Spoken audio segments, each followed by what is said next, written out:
Hi, everyone. Judge Andrew Napolitano here for Judging Freedom. Today is Thursday, December 4th, 2025. Colonel Douglas Macgregor will be here with us in a minute on this topic.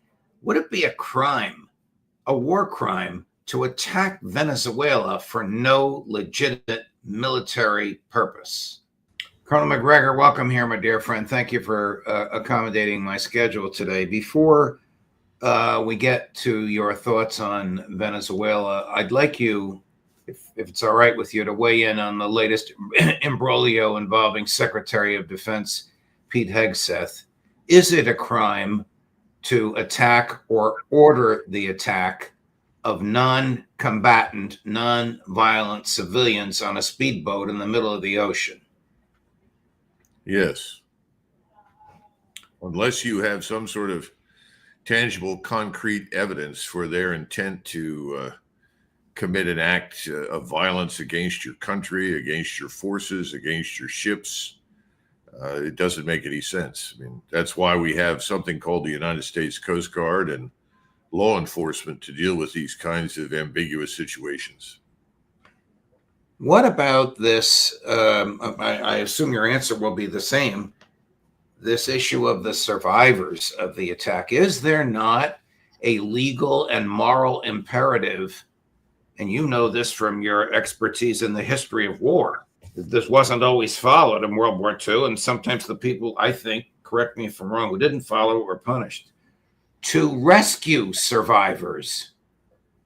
Yes, of course. There's no question about it. We have something called the law of war, and we had the Uniform Code of Military Justice, and all of the law of war classes that are taught inside the military to all ranks address these issues. So there's no real question about that. We have to understand something that historically in all wars, there are always atrocities. There are always mistakes.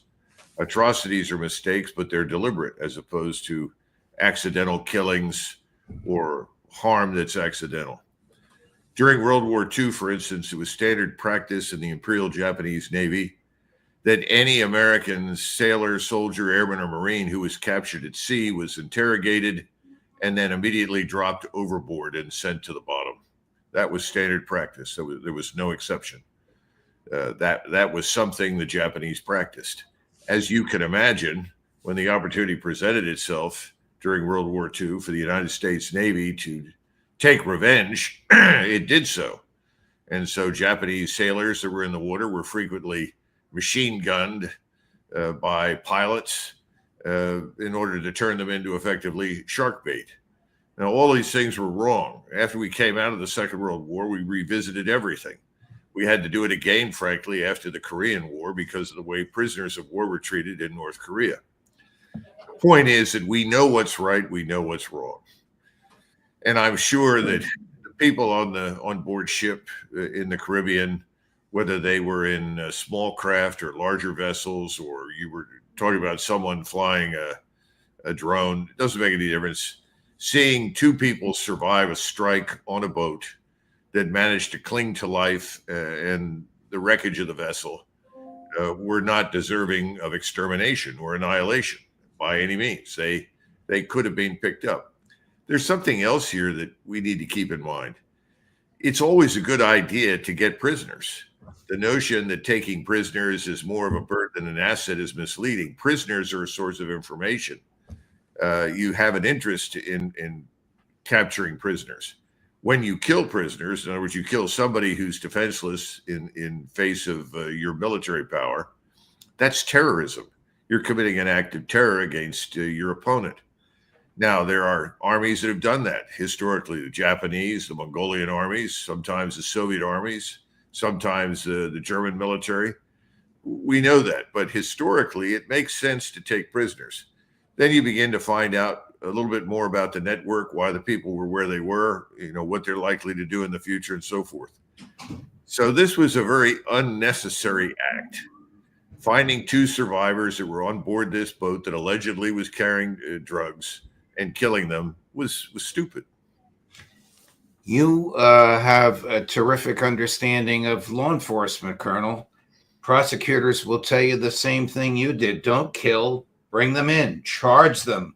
They'll negotiate for a lesser charge. And in the process of that negotiation, we'll learn about their trafficking and where the stuff comes from and who pays them and who they deal with and all of that. Now, of course, the evidence is destroyed and the people involved, if they were even drug dealers, of course, are dead. What about Admiral Bradley? If the Secretary of Defense said kill them all, I think he should have said no.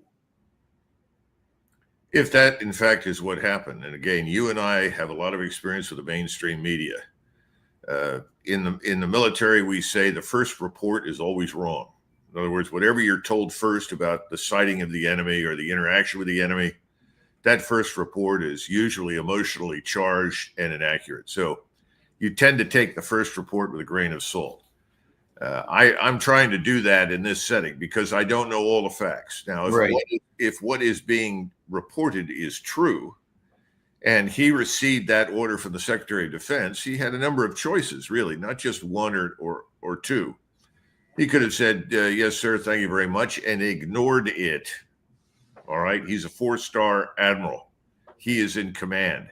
If the Secretary of Defense is telling him to do something he thinks is wrong or misguided or counterproductive, he can simply choose to disregard that order and continue on with what he thinks is correct. He can subsequently tell the Secretary, well, Mr. Secretary, I understood your order, but I felt at the time it didn't make very much sense, and I think you can understand my position, blah, blah, blah. He could have said, frankly, that's an illegal order, Mr. Secretary. I'm not going to do it. We don't know what he said, if he said anything. If he said nothing and simply passed the order down, then he's committed an infraction of the law of war. He's committed a crime. There's no question about it. I'll be frank with you. My concern right now, and this has always been based upon my experience in the military, both in war and in peacetime, is the plight of the people at the lowest level. The sergeant, the lance corporal, the boatswain's mate.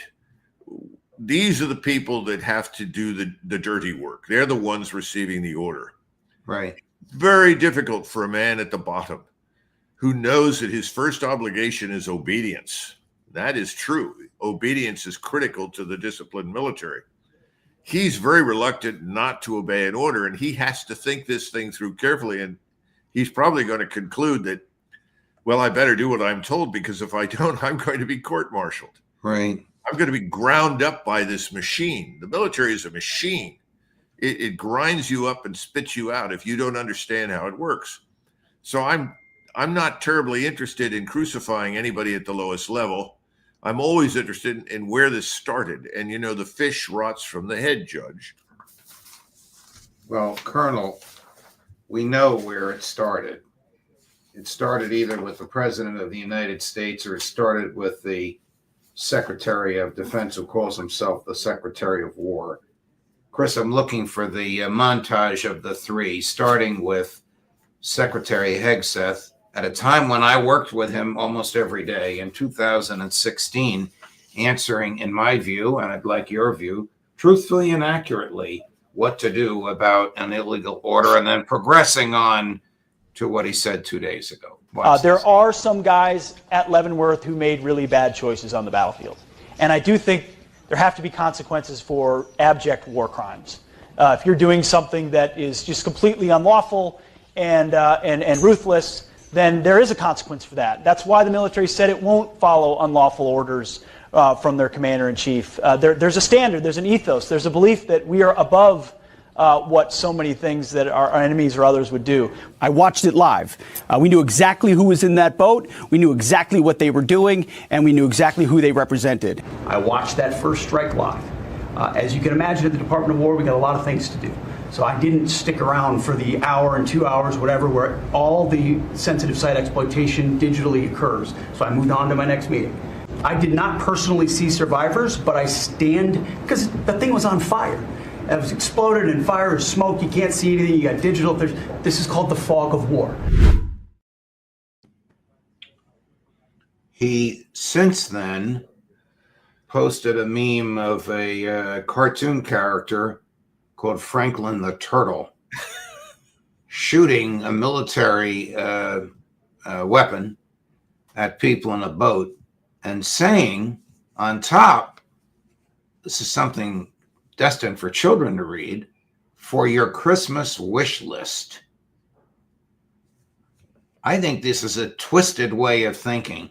Let's make one thing clear, he tweeted. Admiral Mitch Bradley, that's the admiral in charge, is an American hero, a true professional, and has my 100% support. I stand behind him on the combat decisions he has made on the September 2 mission and all others since. America is fortunate to have such men protecting us. When this Department of War says we have the back of our warriors, we mean it. Uh-huh. Well, it sounds not like the fog of war, but the fog of fear. And I think the fog of fear is closed in. There has to be an investigation. If the investigation turns up evidence that says, yes, he was explicitly told, this is the admiral explicitly told to do this, and the admiral unhesitatingly obeyed that order, then the admiral is guilty of a war crime, just as the Secretary of Defense is guilty of a war crime. There's no discussion at that point. We need, frankly, to suspend both of these men from active duty pending an investigation, to be frank. Right. Because if this is wrong, it has to stop immediately. It must not, under any circumstances, be repeated. You know, there's a big difference between coming on Fox News or speaking to an enthusiastic crowd of Trump supporters or MAGA supporters or something, and making comments about annihilating this or destroying that or killing this or killing that, and what happens in wartime. War is a very difficult thing to control. There's nothing, we talk about precision strike, and that's a real thing, but there's not that much in war that is truly precise. It involves thousands of people. You've got to be very careful what you tell people to do or not to do. And you've got to make something else clear, that if somebody is injured or wounded who may have been your opponent but is in no position to harm you, you have an obligation to rescue that person's life. Unless, of course, it puts your life at risk. We don't expect our soldiers, sailors, airmen, or Marines to put their lives at risk to rescue enemies who are wounded. But if they can do so without becoming a casualty themselves, then that's what we expect them to do. That is humane, and that's what we want. I think people on active duty understand that. And from personal experience, I can tell you, having seen American soldiers kill the enemy with absolute professional excellence, at the same time turn readily to someone who holds up a white flag or beckons for help, who's severely wounded, it was formerly the enemy, and they all move to that person and save their lives. I saw it happen. I saw it done by someone on my own tank. I mean, this is about 2.5 days into action, and we were moving through an area. We were taking a lot of fire. This particular member of my tank crew wounded some soldiers that were shooting at us from not more than maybe 50 yards to our left front. Next thing I knew, they produced a white flag. I didn't see it. I was doing something else as a tank commander at the time. And he briefly stopped the vehicle, went over there, administered first aid, water, took their weapons away, of course, said, just wait here, more will follow after us, got back on the tank, and we went on. I wasn't happy about it at the time because I didn't think we should stop under any circumstances, but I was so busy with the squadron trying to direct people where they needed to go and what they needed to do that I had lost sight of what was going on. But my point is, American soldiers, sailors, airmen, and Marines are predisposed to be humane, even to the people that formerly tried to kill them. That's it. That's the way they're trained. That's the way they're educated. The military must have changed its plans after this, its orders after this, because a similar event occurred a month and a half later, and they rescued the survivors. And then they called the Department of Justice and said, what do we do with these people? And the DOJ said, well, hold them for 2 days until we decide what to do. Should we prosecute them or not? The president says they're drug dealers. They sent them home. Yeah, well, that's why we have the United States Coast Guard. And this is always a problem when you commit the professional military to these kinds of police operations. Those of us in the professional military are there to destroy the enemies of the American people in the United States. We understand that. But you do need a capability that is somewhere between us and the enemy, and that's usually a policing force. That's why the Coast Guard is so important. Switching gears to a topic I know you're fascinated with. Can a country long exist as both an empire and a debtor? Yeah, that's a great line, and I love it because there's so much truth in it. Empires exist because the empire is designed to enrich the home country. If the empire is not enriching the home country, then it's a waste of money and therefore should be essentially abandoned. This was the problem that the British had. After World War I, the British were no longer extracting the same levels of profit and resource from its colonies as it once had. It began to make sense for the British and ultimately the French and others to bail on these colonies, to get out. But they didn't, because empires inevitably end up being mortgaged to vanity. I've heard it in the halls of Congress. I've listened to people say, our soldiers stand in every country in the world. Our soldiers are here. They're doing this. Our Navy is here doing it. Well, all right. Well, why, Congressman? Why are they there? Well, it doesn't matter. As far as he's concerned, this is an expression of national power. But if the expression of national power is a dead end, it's costing you a lot of money and producing really nothing in terms of national security, then you ought to stop doing it. But it's very difficult to do that. And so over time, empires become debtor nations. By the time World War II ended, the debt to GDP ratio in Great Britain was 240%. When you hit 240%, you have to shed responsibilities, shed obligations. And so what did the British do? They left India. Wow. You and I could talk about this, and you could educate so many of us on this at great length, but of course time is limited. What's the real reason that the Trump administration is threatening Venezuela, and is there any bona fide legitimate military reason to justify an attack or an invasion? Well, sadly, justifying the use of military power for any great power that wants to use it is not very difficult. It doesn't involve a careful analysis of whether or not it makes sense. It doesn't involve whether or not what happens in the country that you're interested in has any impact on you. You could argue that in 1965, there was absolutely no reason whatsoever for us to attack Vietnam, North Vietnam, or the Viet Cong. I mean, quite frankly, what happened there was not a vital strategic interest. But look, what did we do? We went in massively and spent 10 years, did a lot of damage, bankrupted ourselves in the process to the point where we had to go off the gold standard. And then we left. And what happened? Nothing. I mean, eventually the place recovered, but we think we may have killed 1 million, 2 million Vietnamese in the process. And the question is, for what? We lost 58,000 dead, 100,000 plus wounded. For what? And so forth. So when you ask, does it make sense militarily? I can't find any strategic rationale that makes any sense for a military assault on Venezuela. And I always invite everybody to go to the websites for the Drug Enforcement Agency, as an example.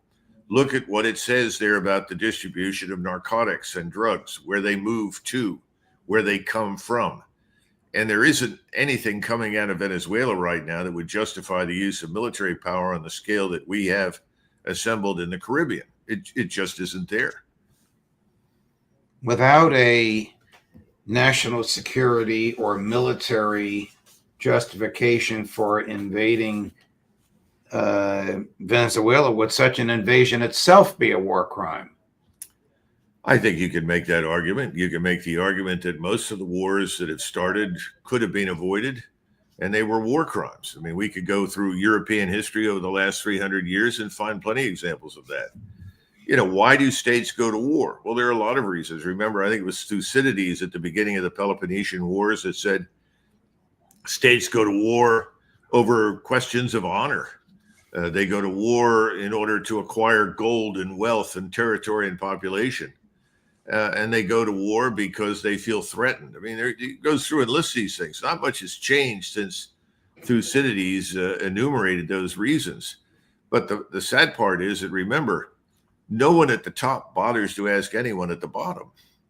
They just do it. And then the people that are at the bottom, they're the ones that end up having to do the fighting and the dying. And at some point, they get tired of it, which is what happened to us in Vietnam, and they demand that we get out. Colonel, we only have a few minutes left, but there is a prime minister in Tokyo supported by a good number of United States senators who want us to at least express a willingness to go to war over Taiwan against China. Yeah. Wouldn't that be insane? Oh, absolutely. Completely insane. One of the things that's very clear, both Beijing and Moscow have told Maduro in Venezuela that if he's attacked by the United States military, that he's on his own, because it's strategically, lunacy for the Russians or the Chinese to come over and try to challenge us in the Caribbean over Venezuela.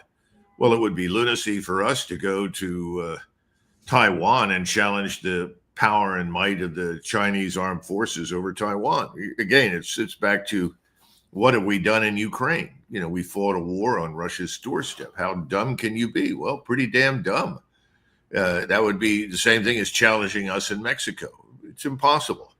So I think on one level, just from a strategic rationality perspective, it makes absolutely no sense. Now, what happened in Japan is interesting, because this prime minister represents what I would call conservative right of center interests in Japan. She has a lot of support because she is seen as leading Japan down a path that is the restoration in many ways of the Meiji system, the imperial system in Japan, the way that countries organized and run. And she has the backing of what I would call the imperial bureaucracy, the large standing bureaucracy in Japan that is ultimately loyal first and foremost to the emperor. She spoke out of turn, however, and they had to bring her back on side and make it very clear that Japan is not going to go to war with China, period, ever. They did that once. That was a huge waste of time. They're not going to repeat that folly.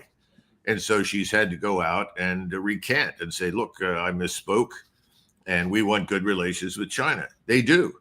China is Japan's largest market, or if it isn't now, it will be soon. They don't want a war. The Chinese don't want a war with Japan. It's complete insanity. And I think the message that she is now sending at the behest of the bureaucracy that runs the country and the ruling class is, if the United States thinks that Japan is going to put itself at risk in a war with China that Japan does not need to fight, the Americans have lost their minds. And I think the Japanese increasingly, behind closed doors, would like us to leave, just as the Koreans would like us to leave, but they're too polite to tell us to get out. One last topic, Colonel. I can't resist playing this for you. It's relatively brief. This is a statement made publicly by President Putin shortly before he met for 5 hours with Steve Witkoff and Jared Kushner. I'd like your thoughts on it. Chris, cut number 12. We are not planning to go to war with Europe. I've said that 100 times already. But if Europe suddenly wants to go to war with us and starts it, we are ready right now. There can be no doubt about that. The only question is, in what way? If Europe suddenly starts a war with us, I think it will be over very quickly. This isn't Ukraine. With Ukraine, we're acting in a surgical, careful manner, right? So that, well, you get it, right? You get it, right? Yeah, he said some very important things, Judge, that really deserve attention. Let's start with the last one, his comment about the special military operation. All the great luminaries here in the West that have been complaining about Russia's failure to advance more quickly and the slow, deliberate, methodical process that they've adopted towards the Ukrainian armed forces have always missed the fact that President Putin views the Ukrainians, Orthodox Slavs, much like the Russians, as a kindred people. He's not interested in killing Ukrainians. The Ukrainians have sacrificed themselves in enormous numbers by impaling themselves on a strategic defense they cannot defeat, at our behest, obviously. So the first thing is he's telling you, if we go to war with you, you are not Orthodox Slavs. We do not regard you as a kindred people. Then we will wage total war against you. And he's not kidding, and he's absolutely right. The next point that everybody needs to pay attention to is that Russia now, today, is in a state ready to go to full mobilization. They can bring up hundreds of thousands of more reservists, more soldiers, sailors, airmen, and Marines. They can go to a full war footing within hours. All of their production facilities can be operational. They can protect most of it with a much improved integrated air and missile defense network. The point is that Europe can't do any of that. It's astonishing when you listen to these retired British and American general officers who make the fatuous statement, oh, well, Europe, look at it. In terms of raw capability and size and power, it is so much more economic strength than Russia. Why is anybody hesitant about going to war with Russia? Well, all that economic strength doesn't amount to a hill of beans if you can't translate it quickly and immediately into effective military power. And Europe can't do that. It's not organized for that. It would take years to change that situation. And frankly, it's not necessary, but that's something that nobody wants to admit, that Russia has no aspirations to conquer Europe. Russia doesn't even want to move beyond the Dnieper River and deal with Ukrainians on the other side. When it acts, as it acts, it does so because it feels it's compelled to do so. I think the Russians will ultimately take Odessa. This recent stupidity of attacking tankers carrying Russian fuel, and the Ukrainians did this in the Black Sea, have convinced people in Moscow we have to seize Odessa. Otherwise, Odessa remains an open wound in the side of Russia, continues to be a place from which sustenance and military support come from. So we've got to go in and shut it down. So I think the Russians will go into Odessa and turn whatever is left of Ukraine into a landlocked country. We've got to figure out what's really happening. The truth is, number one, the war is won. Russia has won. If you want to stop the bleeding, if you want to have some sort of impact on how much further the Russians go in terms of absorbing territory, then sit down and admit that the war is over, that they've won, and hammer out some sort of solution. Because if you don't, this nonsense sponsored by MI6, the CIA, and Mossad in Kiev is going to continue. And as it continues, the Russians will move forward until they're confident that they have secured enough space, not just territory, but space, frankly, that allows them to feel secure as a nation.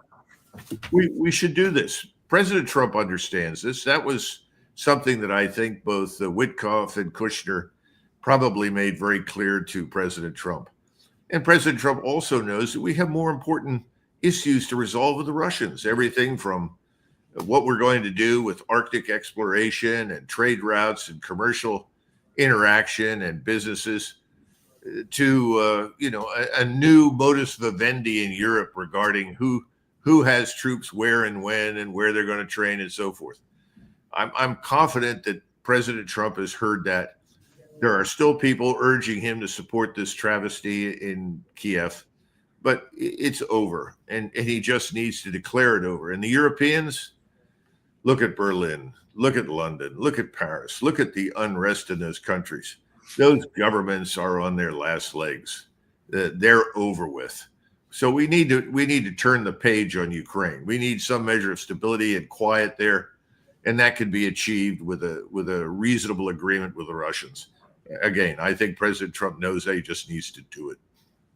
Colonel, I can't thank you enough for one of the more gifted and thorough analyses we've ever heard on this show, all across the board, coming from you. Thank you, my dear friend. I must run to another obligation, or we would continue this conversation. We'll resume it next week at your convenience. Thank you, Colonel. All the best. Great. Thank you, Judge. Sure.